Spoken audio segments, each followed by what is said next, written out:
Hello everyone, मेरा नाम नूर सबा है और मैं आप सबका फिर से एक बार स्वागत करती हूँ कोरल ड्रॉ की बेसिक टू एडवांस क्लासेस में।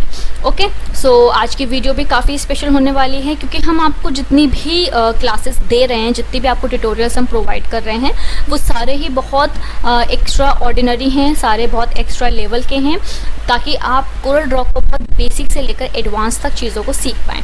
ठीक है, और जितनी भी टूल्स मैं आप लोग को बता रही हूँ, पूरी ज़िंदगी में आपको उतने ही टूल्स इस्तेमाल होंगे और आप उतने ही टूल्स के साथ अपनी एक बहुत अमेजिंग जो आपकी डिज़ाइन होगी आप उसको क्रिएट कर सकते हैं। Okay, so let's get start.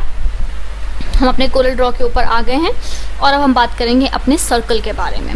Circle जो भी है ये भी हमारे एक तरह की टूल है, इसको हम एलिप्स टूल कहते हैं। और अगर आप F7 प्रेस कर लेंगे, अगर आप F7 भी प्रेस कर लेंगे तो भी आपके जो है सर्कल टूल जो है वो सिलेक्ट हो जाएगा।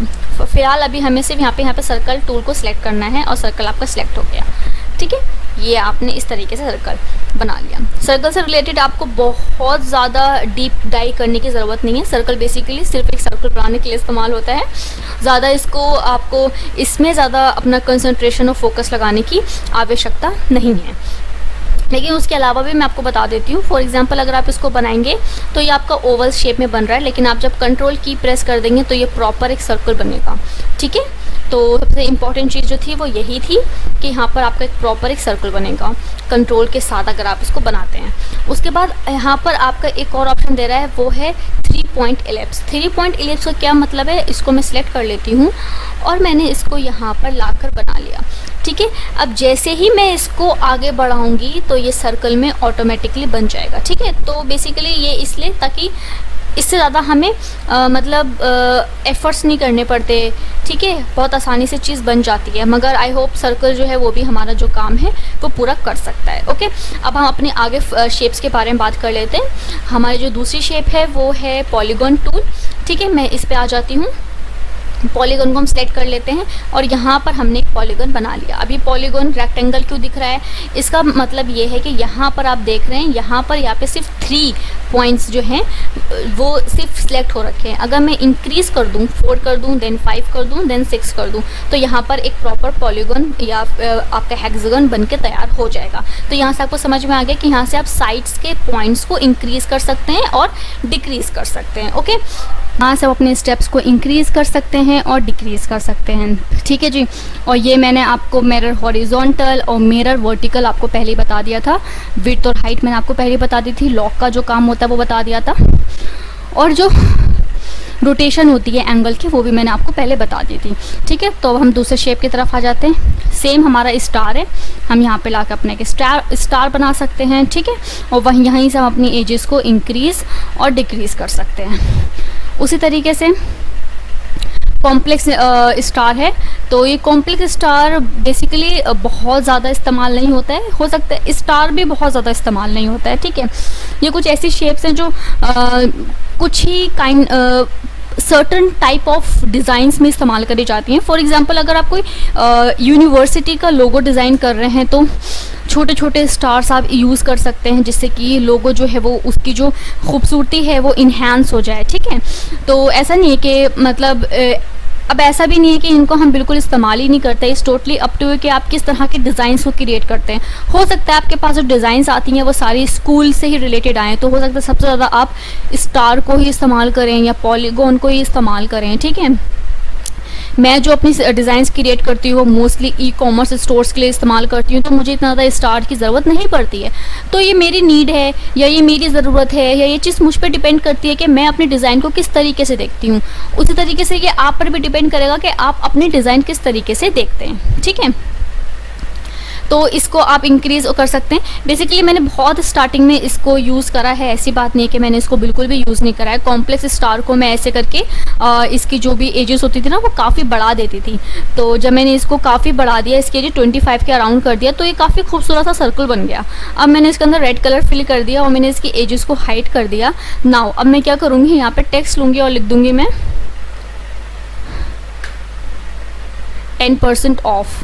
ठीक है, और इस पे मैं वाइट कलर फिल कर दूंगी और मैं इसको ऊपर लाकर यहाँ पे रख दूंगी और उसके बाद मैं इसको कंट्रोल जी से ग्रुप कर दूंगी और फिर इसको मैं थोड़ा सा छोटा करके अपने डिज़ाइन में कहीं पर भी यूज़ कर सकती हूँ, जहाँ पर भी मैं 10% ऑफ या 50% ऑफ दिखाना चाहती हूँ, या फिर मैं ऐसा दिखाना चाहती हूँ कि एक्सक्लूसिव ऑफ़र या फिर न्यू कलेक्शन। तो न्यू कलेक्शन है, एक्सक्लूसिव ऑफ़र है, न्यू ब्रांडिंग है, इस तरह के जो हैवी वर्ड्स होते हैं ना जो आप अपनी डिज़ाइन में यूज़ करते हैं, तो उनको आप खास करके आप कोशिश करा करें कि उनको अलग से एक बटन डिज़ाइन करके या हेडिंग किस तरीके से आप डिज़ाइन करके इस मतलब डाला करें, ठीक है। तो उस तरीके से ऐसा नहीं है कि मैंने इसको बिल्कुल भी इस्तेमाल नहीं करा है, मैंने इसको इस्तेमाल करा है। मैं इन चीज़ों के लिए मैं इसको बहुत ज़्यादा इस्तेमाल करती थी। फिलहाल के लिए मैं इसको डिलीट कर देती हूँ। स्टार को भी मैंने बहुत ज़्यादा इस्तेमाल करा है, ठीक है। क्योंकि स्टार्टिंग में मैं लोगो डिज़ाइन नहीं करती थी, मैं बैनर डिज़ाइन नहीं करती थी, मैं स्लाइडर डिज़ाइन नहीं करती थी। तो स्टार्टिंग में ना मैं वर्क फ्रॉम होम करती थी, और जब वर्क फ्रॉम होम मेरा मतलब नहीं होता था, उसके बाद जब मैं क्या करती थी अपनी जब मैं बिल्कुल फ्री हो गई हूँ, अभी भी मेरा दिल कर रहा है कि मैं अभी भी डेस्कटॉप पे बैठी रहूँ, कुछ ना कुछ नया क्रिएशन करती रहूँ, तो मैं छोटे छोटे ना वेक्टर्स बनाती थी, ठीक है। और ऐसे बनाती थी जैसे कि प्ले स्कूल है, ठीक है, तो मुझे स्टार्स की बहुत ज़रूरत पड़ती थी, तो क्लाउड्स की बहुत ज़रूरत पड़ती थी। तो ऐसा नहीं है कि अगर मैं एक चीज़ जो चीज़ बोल रही हूँ कि वो यूज़ नहीं होती, तो वो यूज़ नहीं होती, वो यूज़ होती है, बिल्कुल यूज़ होती है। और it's totally up to you कि आप उसको किस तरीके से देखते हैं, ठीक है। अब मैं इसको सिलेक्ट कर लेती हूँ दोबारा से, इस पर हम लेफ़्ट क्लिक कर लेंगे। हमारा पॉलीगन हो गया, स्टार हो गया, कॉम्प्लेक्स स्टार हो गया, देन ग्राफ पेपर हो गया। ग्राफ पेपर बेसिकली आप ऐसे देख ले तो ये एक तरह का टेबल बन जाएगा, ठीक है। देन आप इसमें नंबरिंग कर सकते हैं 1 2 3 4 और इनको आप प्लेस कर सकते हैं, ठीक है जी।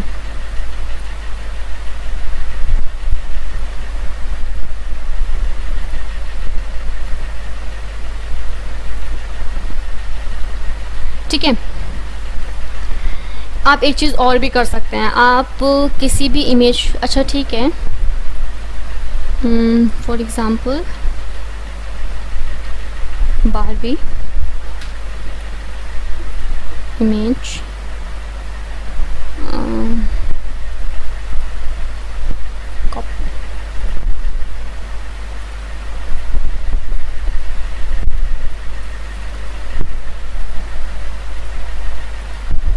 ठीक है। मैंने इसको, ठीक है, मैं इसके अंदर जाती हूँ और अपनी इमेज को थोड़ा सा और बड़ा कर लेती हूँ, ठीक है। नाउ अब ये बिल्कुल इस तरीके से फिट हो गई है, जो हमारी इमेज है वो हमारे ग्राफ के अंदर फिट हो गई है। अब मैं इसको सिलेक्ट करती हूँ और इसको मैं अनग्रुप कर लेती हूँ। ऊपर आप देख रहे हैं अनग्रुप का ऑप्शन दे रहा है, अदरवाइज आप चाहें तो कंट्रोल यू भी कर सकते हैं, ठीक है। ये अनग्रुप हो गया तो इसका एक एक चीज़ अलग अलग हो गई, ठीक है। तो आप क्या कर सकते हैं, इस तरीके से अपनी पजल क्रिएट कर सकते हैं, ठीक है जी। सो आई होप आप लोग को ये वीडियो अच्छी लगी होगी, इंटरेस्टिंग लगी होगी काफ़ी। और अगर आपको ये वीडियो इंटरेस्टिंग लगी है तो मेक श्योर कि आप भी इस तरह के एक पजल बनाएं और हम लोग को CTTC लर्न टुडे का जो हमारा इंस्टाग्राम पेज है वहाँ पर आके हमको टैग करें, ओके। और आई होप आप लोग की वीडियो इन्फॉर्मेटिव लगी होगी, तो अपने फ्रेंड्स के साथ शेयर करना मत भूलिएगा, हमारे चैनल को सब्सक्राइब करना मत भूलिएगा। Thank you so much for the watching.